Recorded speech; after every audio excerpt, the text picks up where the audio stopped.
Hello students, welcome back to my YouTube channel. Today we are going to study about what is rights and concepts of right. So let's get into it.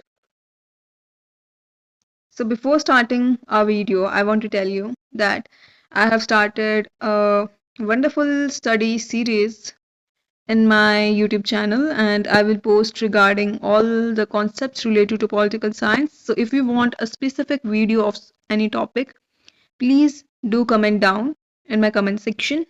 Let's begin. So, before starting our topic, I want to ask you one question. What do you understand by right or what do you mean by rights?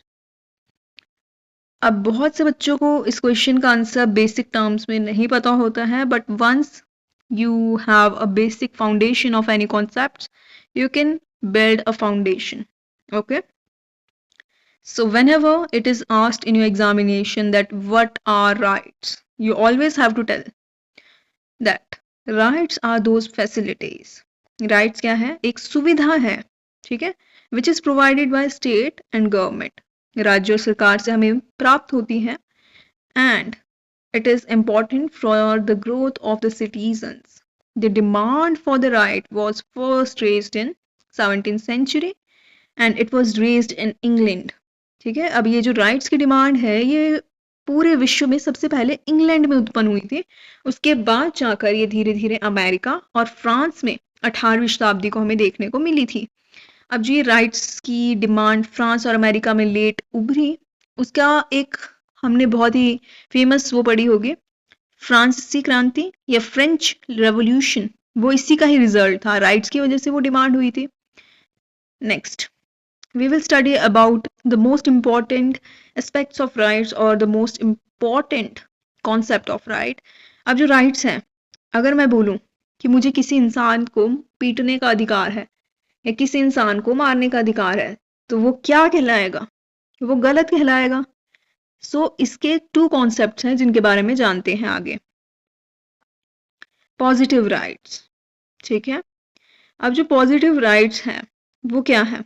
Positive से ही हमें कुछ idea लग गया होगा कि ये जो rights होते हैं ये गवर्नमेंट का कार्य है कि अपने नागरिकों को दे. A government must do something for you, जिसमें हम ये कहते हैं कि सरकार हमारे लिए कुछ ना कुछ करे and we have the freedom to perform rightful action. और जहां पे हमें फ्रीडम है सही कार्य करने की, ठीक है. अब मैंने एक क्वेश्चन रेज किया है. You have to tell me that it is true or false. In Indian constitution FR stands here for fundamental rights which have been taken from USA or not. Tell me down in the comment section. Let's move further. Now, my next topic is negative rights. अब आप लोग सोच रहे होंगे कि ये negative rights क्या है, ठीक है. इसे हम सिंपलेस्ट वर्ड्स में यही कह सकते हैं कि आपको किसी भी काम को करने की छूट है, आपको किसी भी चीज को करने का अधिकार है. A government must not stop you. We can do and we can behave in whatever manner you like, ठीक है. हम वैसे बिहेव कर सकते हैं जिस तरीके से हमें पसंद है. अगर मुझे किसी को मारने का दिल कर रहा है तो वो सही है, मैं वो कर सकती हूँ. उसे हम नेगेटिव राइट का कॉन्सेप्ट कहेंगे and which is actually wrong. But for your information I have told you. अब हम बात करेंगे characteristics of rights. Okay, what are the characteristics? Or sometimes the question is changed in your examination and it is asked that what is the features of rights. Okay, examiner is quite smart, they know how to change questions, so they will change the term and you will get confused, but I don't want you to be confused. Let's get to know characteristics of rights. अब इसकी खासियत क्या है, इसकी विशेषता क्या है? that जो right है, अगर हम क्लास के सिनेरियो से बात करें, एक क्लास में एक बच्चा किसी चीज की डिमांड करता है तो क्या आपको लगता है पूरी क्लास उसकी डिमांड को मानेगी या उसकी बात को माना जाएगा? समटाइम्स ऐसा हो सकता है कि उसकी बात को नहीं माने. That's why rights is a demand of group. जब एक ग्रुप डिमांड करता है इकट्ठे होकर तो वो राइट्स बन जाते हैं हमारे लिए.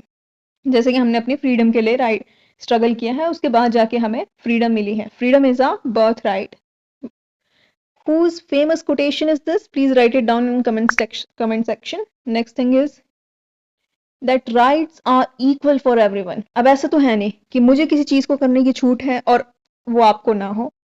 तो राइट्स हमेशा इक्वली दिए जाते हैं, जैसे कि तराजू के दो पलड़े होते हैं उस तरीके से इक्वली दिए जाते हैं।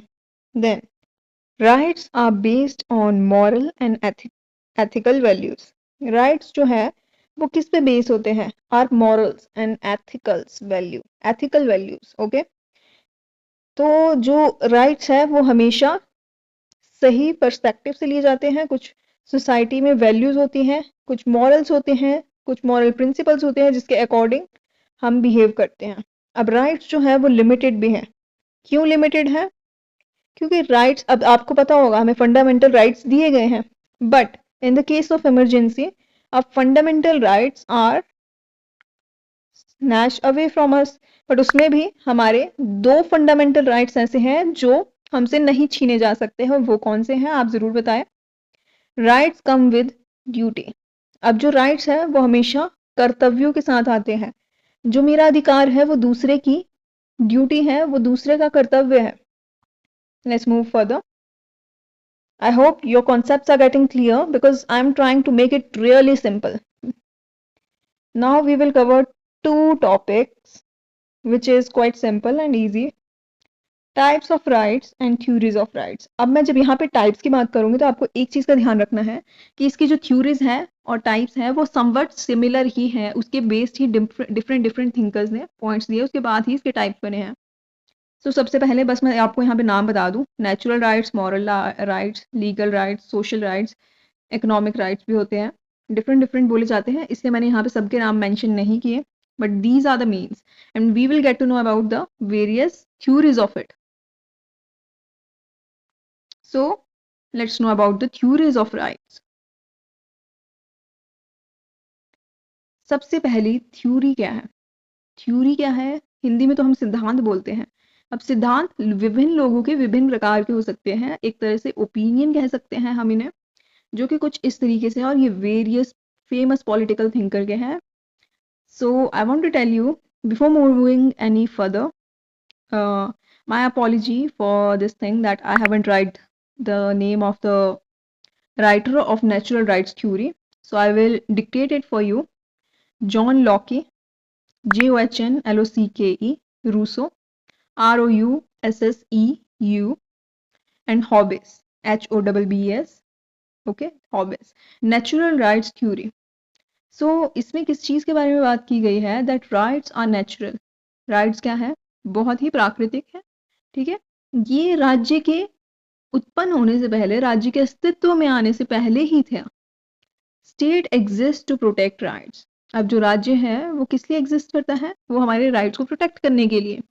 इसमें मेनली हमारे पास 3 राइट्स की बात की गई है: right to live, right to property and right to liberty or freedom, we can say. Now different theories of rights.